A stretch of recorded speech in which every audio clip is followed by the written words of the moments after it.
4යි අරූපාවචර ධ්‍යාන 4යි ඔක්කොම 8යි. අන්න ඒ ධ්‍යාන 8ම නෙවෙයි එකක් ලැබුවා ඉපදෙන්නේ බ්‍රහ්ම ලෝකේ. ඉතින් මේ තාපසවරු බමුණු සැලකුවේ බ්‍රහ්ම ලෝකේ නිවන.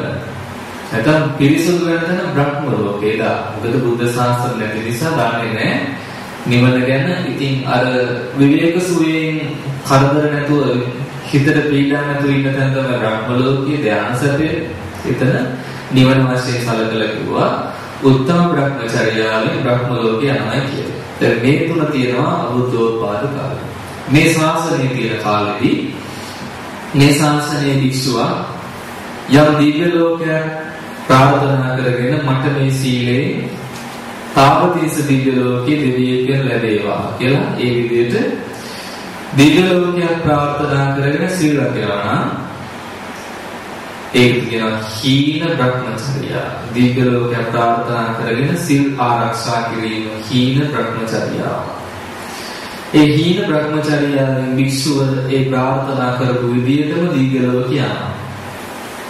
දිව්‍ය ලෝකයන් ප්‍රාර්ථනා කළ සීල් රැකීම තමයි මේ ශාසනයේ හීන බ්‍රහ්මචර්යා. අඩුම කොටස අඩුම වශයෙන් දිව්‍ය ලෝකයට යන්න පුළුවන්. දෙවෙනි කොටස භික්ෂුවක් සීල් රැකලා අෂ්ට සමාපatti ලබනවා. අර බමුණ උත්තමයි කිව්ව දේ දෙවෙනි මධ්‍යම වශයෙන් මේ ශාසනය ලැබෙනවා බ්‍රහ්මචර්යාව රැකලා අෂ්ට සමාපatti ලැබුණ ධ්‍යාන ඒ තුලින් භික්ෂුව බ්‍රහ්ම ලෝකෙ ඉපදෙනවා. මධ්‍යම බ්‍රහ්මචර්යාව. ඒ ධ්‍යානින් මොවාගෙන තවදුරටත් විදර්ශනා වල විදර්ශනා ඥාන වලින් පස්සේ මාර්ගඵල අවබෝධයේ නිවනටපත් වීම තමයි උත්තම බ්‍රහ්මචර්යාව. දැන් පටලව ගන්න එපා. අපි මේව තේරුම් ගන්න ඕන. බාහිර තාපසවරුන්ට නම් සිල් රැකීම හීන බ්‍රහ්මචර්යාව යාල කජ කුලේ ඉපදෙනවා ඒක. එයාට දෙවනි එක තමයි උපචාර සමාධිය ලැබීමකින් දිව්‍ය ලෝකෙ ඉපදෙනවා.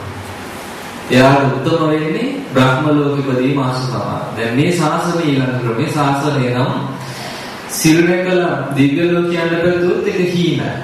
ඒකෙන් දිව්‍ය ලෝකෙ තමයි ඉපදෙන්නේ.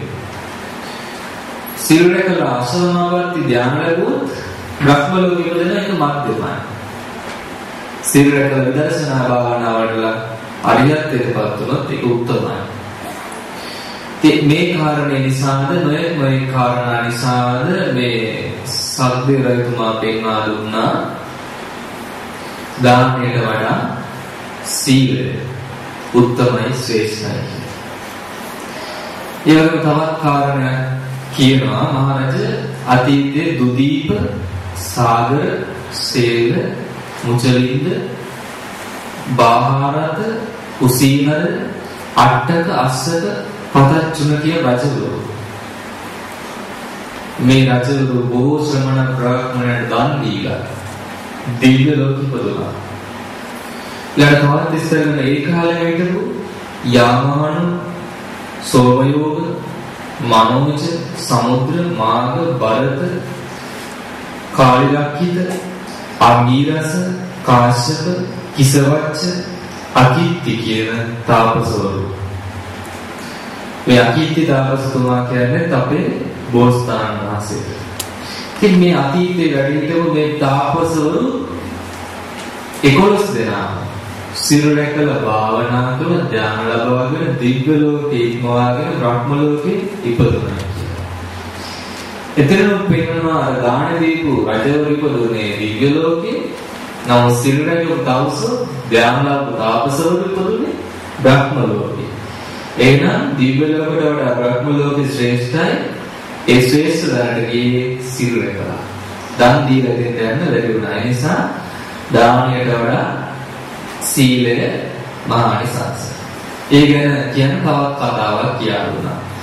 අතීතයේ මේ හිමාලයේ ස්වර රත්තරන් පර්වත දෙකක් අතරින් ගලා පසින ගලක් තියෙන සිදා කියලා කියන එක සිසිල් ගලය කියන නිසා. සීතල වතුර තියෙන නිසා සිදා කියලා කියන ගංගාවේ ඒ පර්වත අතරේ ඉන්න තාපසවරු. ඒ තාපසවරු අවිඥාලාභී අෂ්ට සමාපත්තිලාභී ඉරිදි වල තියෙන අහසින් ගමන් කරන්න පුළුවන් තාපසවරු 10,000ක් ඉඳලා තියෙනවා. ඒ දසදහසින් එක තාපස කෙනෙක් බරණැස් නුවරට ඇවිල්ලා අහසින් සිවුරු වැඳ පොරවගෙන හොඳට පින්දපාත වඩනකොට රජතුමාගේ පුරෝහිත බමුණා ගෙදරට වැඩියා. පුරෝහිත බමුණා ඒ තාපසතුමාගේ ඉරියව් දෙකල පැහැදිලා ගේ ඇතුළට වැඩම කරගෙන ගිහිල්ලා දාණය පූජා කළා. මේ විදිහට දවස් කිහිපයක් උපස්ථාන කළා. හිතවත් වුණාට පස්සේ ඇහුවා ස්වාමීනි ඔබ වහන්සේ වැඩ ඉන්නේ කොහෙද කියලා. එබැවින් පස්සේ ඊළඟ ප්‍රකාශ කළා. හිමාලයේ සිදා කියන ගන්තරේ කියලා. තනියම දිවි නැත්නම් තවත් තාපසවරුන් වලට ඒ තාපසතුමා වදාලා ප්‍රකාශ කළාහි දසදහසක් ඍෂිවරු ඉන්න බව. ඒ සියලුම තාපසවරු පංචවිඤ්ඤා අෂ්ටමාපatti ලාභී. ඉතින් මේ ගුණය අහලා තාපසවරුන්ගේ ස්වභාවය දැනගෙන මේ පුරෝහිත බමුණා පැවිදි වෙන්න හිතුවා. හිතලා ස්වාමීනි මාවත් පැවිදි කරන්න එකගෙන යන්න කියලා කිව්වා. ඒ වෙලාවේ තාපසතුමා කිව්වා රජපුරුෂයන් පැවිදි කරන්න බෑ කියලා. එහෙනම් මම රජතුමාගෙන් අවසර ගන්නවා හෙට මේක වඩින්න අවසර අරගෙන මම ඉන්නම් කියලා මෙතුමා මතක් කරා. ඒ අනුව රජතුමාට ගිහින් කාරණේ කියලා. එතකොට රජතුමා ආවා පැවිදි වෙන්න ඕනේ කිව්වා පැවිදි වෙන්නේ නැයි කියලා. එතුමා කිව්වා කාමේ ආදීනව පැවිදි වීමේ ආනිසංස දැනගෙන මම පැවිදි වෙන්නේ කියලා. ඉතින් මේ කාරණේ නිසා රජතුමා අවසර දුන්නා හොඳයි මහාන වෙලා මාව දකින්න එන්න ඕනේ කියලා. දූදරුවන්ට ආවාද කළා දේපල සම්පත් පවරලා තවස් පිළිකර අරගෙන තාපසතුමා එනතුරු හිටියා. තාපසතුමාට පස්සේ තාපසතුමාත් එක්ක අහසින් තාපසතුමාගේ දිබලේ මේ පුරෝහිත බමුණාගේ අත අල්ලගෙන අහසින්ම සිතා ගාතරට ගමන් කළා. එහිදී පැවිදි කෙරෙව්වා. කමඨහන් කියා දුන්නා. භාවනා කළ ටික කලකින්ම අභිඥා ලබා ගත්තා. පොරොන්දු අනුව එතුමා මේ පුරෝහිත තාපසතුමා නැවත බරණැස් නුවරට වැඩම කළා. රජගෙදරට වැඩම කළා. මේ අඳුනාගෙන මේ පුරෝහිත බමුණා තාපසතුමා බව දුරගෙන සංග්‍රහ කළ දාන පූජක රජතුමා විස්තර ඇහුවා. තාපසවරු දසදහසක් සිදායන්තර ඉන්නවා කියලා දැනගෙන ඒ තාපසවරුන්ට දන් දෙන්න ඕනේ කියලා රජතුමා මතක් කළා. ඒ වෙලාවේ තාපසතුමා කිව්වා මේ තාපසවරු රසෙ ඍජු වෙන්නේ නැහැ. ඒ නිසා මේක වඩින්නේ නැහැ දානෙකට. සොබතුමාට පුළුවන් නම් සිදාගන්තරට ගිහිල්ලා තාපසවරුන්ට දන් දෙන්නේ කියලා. ඒ අනුව රජතුමා කැමති වුණා. සේනා පිරිවරාගෙන දහස් ගණනේ මිනිස්සුත් එක්කම හිමාලයට ගිහිල්ලා මිසිදාගන්තර කඳවුරු බැඳගෙන සිටියා. තාපසතුමා ආරාමයට ගිහිල්ලා පසුදා තාපසවරුන්ට ආරාධනා කළා දාන වේලාවදී බරණැස රජතුමා නුවහන්සේට දන් දෙන්න සිදාගන්තරට ඇවිල්ලා ඉන්නවා. ඒ නිසා අදපට ඒ දාණය පිළිගන්න සේක්වා කියලා ආරාධනා කළා. ඉතින් ඒ තාපසවරු හැමෝම දාන වේලාවට කඳවුරට වැඩම කළ දාණය පිළිගෙන වළඳනවා. මේ විදිහට දසදහසක් අවුරුදු දන් දුන්නා. අවුරුදු දසදහසක් මේ දහස් ගණන් තාපසවරු දසදහසක් තාපසවරුන්ට දන් දුන්නා. ඒ දන් දෙන ගමන් ඒ අපට ගොඩනැගෙන කර්මාන්ත සිදු කළා. ඉතින් මේ කාරණේ කියලා සක්දේව රජතුමා මතක් කරනවා මහරජා ඒ රජතුමා වෙන කෙනෙක් නෙවෙයි ඒ මමමයි. මම තමයි ඒ තාපසවරුන්ට අවුරුදු දසදහසක් මම දුන්නේ. දාන දුන්නේ කවුද? මේ සක්දේව රජතුමාමලු මේ එදා රජකෙක් කියලා දානේ දුන්නේසේ අවුරුදු දසදහසක් දන් දීලා තමයි මේ දෙව් රජ වෙන්න ලැබුණේ. කියන මම ඒ දාන දීලා සක්දේව රජ වුණා. නමුත් මගෙන් දාන්නේ වලට සිල් රැකපු තාපසවරු මා වෙක්මවාගේ මා පහු කරලා ඔබට ගියේ. බඹලෝ ගියා. එනම් දෙව්ලොව වෙක්මවා බඹලෝ ගියා. ඒ නිසා මගේ දානට වඩා උන්වහන්සේ රැකපු සීලය උත්තම. ඉන්ද්‍රිය දමනය, උපචාර සමාධි, අර්පණා සමාධි, කාය විවේක, චිත්ත විවේක, ඒ උතුම් ගුණයන්ගේ ශ්‍රේෂ්ඨය. ඒ නිසා උතුම් සිල්ලතියේ දවසන්ට කුල වේදයක් නොසිතා වන්දනා කළ නිසා කර්මය තමන්ගේ දේ කියලා දැනගත්තු නිසා මම දන් දීලා මම මේ සක්දේව රජ වුණා. උන්වහන්සේ දානයට වඩා සීලය ශ්‍රේෂ්ඨ බැවින් බ්‍රහ්ම ලෝකේ ඉපදුණා. ඒ නිසා මෙන්න මේ සැකේ මේ ප්‍රශ්නේ විසඳුවා. උත්තරේ තමයි දානයට වඩා අනන්ත ගුණයේ සීලය මහත්ඵලයි. එනම් දැන් මේ පිළිතුරුල සීල රකින්න පිළිසක් අද. දැන් දානය දෙනවට වඩා දාපේ සීලය ආනිසංසද නැද්ද? ආනිසංස. ඒ නිසා හැමදාම දාන දෙනවා. ඉතින් සීල රකින්නකොට ඊට වඩා ආනිසංස ලබන්න හේතු දාන දෙනවා නම් ඉතින් දුන්න දීලා ගියා නේද?